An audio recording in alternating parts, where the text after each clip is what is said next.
Hello, this is Ragnon, and this is part 2 of my EVE Online tutorial series. We're docked currently in the station where we left off from last video. Let's talk a little bit about ships, because that's why we're playing the game, is to fly ships. What I'm currently in is the Minmatar starter ship, the Reaper. Depending on what race you picked, you might be in a different ship. Uh, on the Neocom, your menu, you'll notice that there is something called your ship tree. Looks like this. If you click on this, this shows every ship in the game. Um, there are several different races or factions. Right now this is currently only showing the Minmatar ships. And you'll notice that I am in this ship right here, the Reaper. In EVE Online there are several different classes of ships. They're arranged on this page going from smallest to largest. So let's talk about the Minmatar ships, since that's where I'm positioned right now.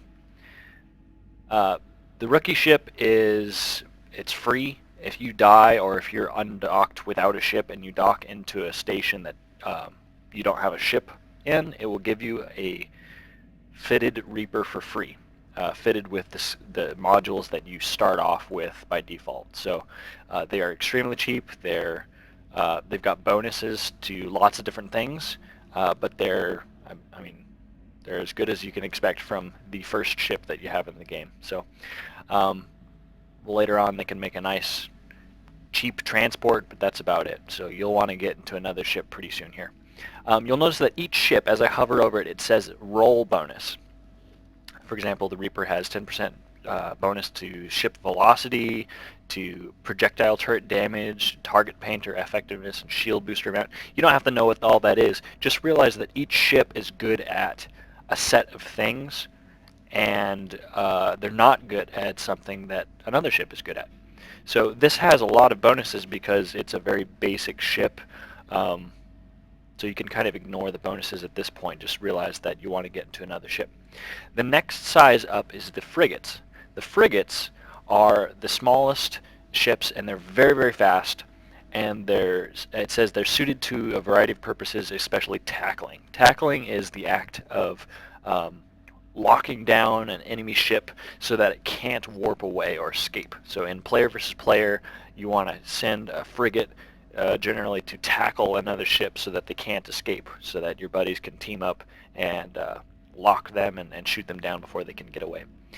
Frigates can also be used for other things, such as for example, the Vigil is a nice ship because it says it has bonuses to target painters, which allow you to shoot a laser that makes the ship seem bigger so that your allies' guns hit it more effectively.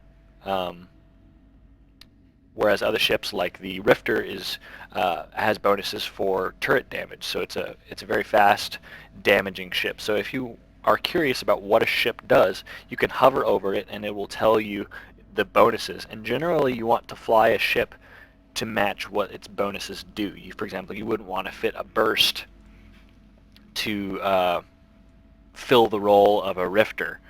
You can technically, but I would advise against it. You want to generally use the ships for what they're good at. Otherwise you could just be using a different ship. You might ask, well, I picked Minmatar, or I picked Galente, or I picked Amar. Will I be able to fly other ships, or am I kind of locked in? Any pilot can fly any ship.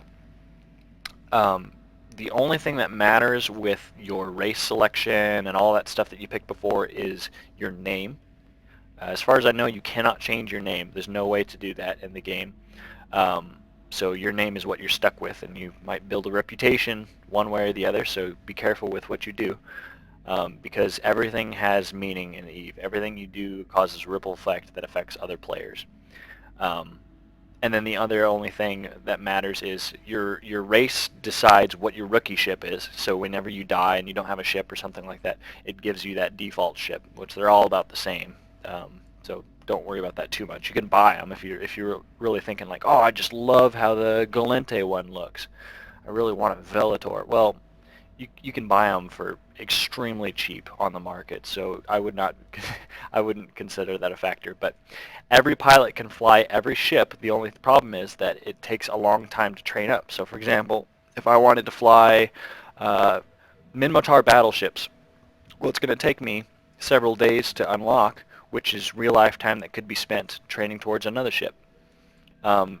Eventually you'll get to the point where you can fly all the ships, but it might be a year or two before you can do that effectively. So generally it's a good idea to kind of make your skills, set your skills so that you train for a basic flight. You can fly all the tier 1 ships, and then kind of figure out what you like to do, and if you want to do combat, or if you want to do mining, or if you want to do both, and just kind of get an idea of what the game is and what you want to do before you really commit hard down a path. All right, enough tangents. Moving on the list. So frigates are the smallest, fastest ships. Next size up is the destroyer. The destroyer uses the same modules, which are the guns and the shields and all the things that you fit onto the ship. It uses the same equipment as frigates. The only difference is it has a lot more guns. They're a little bit bigger and a little bit slower, and they're designed to kill frigates, essentially. Let's move down the list. Cruisers are the middle of the line ship. They are middle-sized, and they're extremely popular for player versus player and just a variety of roles, because they are they're halfway through the middle. They're very, very versatile and very good. There are ships for every task. So, for example, the Rupture has bonuses for projectile damage, whereas the Scythe is more of a Logi ship. Logi stands for logistics, which is repairing allied ships. So it's the game's equivalent of a healer, I guess you could think of if you're familiar with other MMOs. Cruisers are next in line are battle cruisers, which use the same equipment as cruisers, but they're a little bit bigger and they're more focused on damage and battle. So these are the step between cruisers and battleships. So they use the same equipment as cruisers for the most part, except for this third one that you'll see. These are called attack battle cruisers, and they use the equipment that battleships use, but they're very, very squishy. They die very easily, but they do a ton of damage. They're usually used for ganking, for sniping, or things that involve not getting shot. They can be used for other ways, but that's outside the scope of this video. Finally, there's battleships. That is the end of the non-capital ships. Battleships are very large, and they're great for running missions and ratting sites, which is essentially killing NPC pirates for money. The only thing bigger than battleships are capital ships. We'll talk about those in a moment, but I want to talk about why there's these categories going up. Each category, so frigate, destroyer, cruiser, battlecruiser, and battleship, has a set of ships that are better than their Tier 1 versions. The Tier 1 versions are all in this line right here. As you go up, you'll hit the Navy faction, the faction ships. So, for example, there's the Navy Republic Firetail. You can fly this right away. It is a lot more expensive, but they are much better. So, for example, this is Firetail. This doesn't actually exist as a Tier 1, but let's look at the Vigil fleet issue. It actually does not have the same stats as the Vigil. The Vigil is set for target painters, whereas the Vigil fleet issue is very good at rockets. So they may be the same as their Tier 1 version, they may not be, but you'll notice that this is 15 million ISK, which is the in-game currency, whereas a regular Vigil is only, not even 500,000. So you'll want to be careful with flying these. I would highly recommend waiting to buy these until much later when you know what you're doing.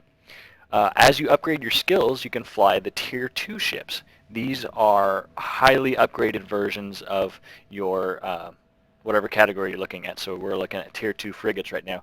These are very, very good, and each of them has a different role. There are your interceptors, which are you're fantastic at tackling. They're very, very hard to pin down because they can escape from bubbles, which lock ships down from warping away, and they're very, very fast. They're great at doing the job of tackling. Assault frigates are combat frigates. They're burly, and they do a lot of damage.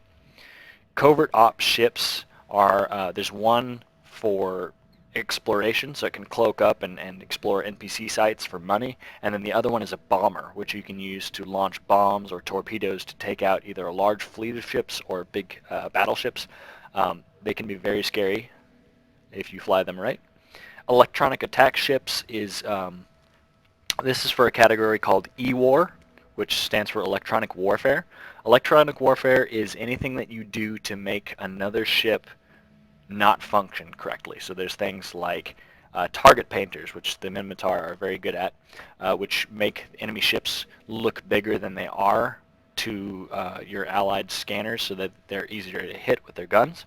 Stasis webifiers reduce the speed that the enemy ships fly, and there's things like newts, which neutralize the enemy's ship's battery so that their modules don't work anymore.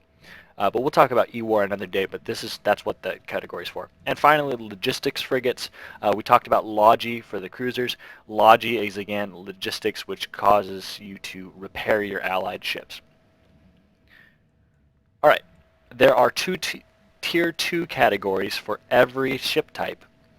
And it takes a long time to train for. So, for example, this battleship up here, a Marauder, Varger, will take me 133 days before I can even sit in it. And that's not counting all the training time to train the modules. So it might be half a year before I can actually fly this effectively. Probably longer than half a year, actually. So just realize that Tier 2 ships take a while to train towards, but it is a good idea to start training towards frigates. That only takes about 20 days. You could be flying an interceptor really well in about a month or so. So that's Tier 2 ships. You can access the different factions. There are the 4 primary factions. Each of them have different bonuses. The Minmatar ships are, they're difficult to categorize because they can either be shield fit or armor fit, which means that their durability of their ships can either come from shields or armor, which you'll notice that we looked at. Well, let's see if I can find it. Oh, it's not going to have it, but when you undock, you'll notice on your HUD that there are 3 white bars. The top one is your shield. That's your first layer of defense. And then after that bar's depleted, then there's your armor. Your armor is your actual hull. It's penetrated through the shield and it's actually hitting your hull. And then finally there's structure, which is that's your last line of defense. So essentially you have 3 health bars. When you fit a ship, you generally want to fit it so that it tanks one type of armor. So long story short, Minmatar can either fit shield or armor, and their ships are very, very fast. The Gallente are generally armor tanked, and they're also pretty fast. Not nearly as fast as Minmatar, but they're pretty fast. And they focus on hybrid turrets, which are a type of turret that shoots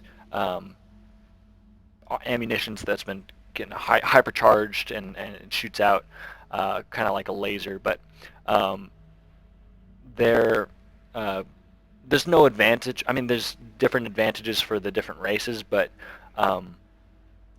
what I would advise is just at first pick something that looks the coolest and that you like the theme of the best and give it a shot. I switched 3 times before I finally settled on a race line of ships, and I'm probably not fully settled.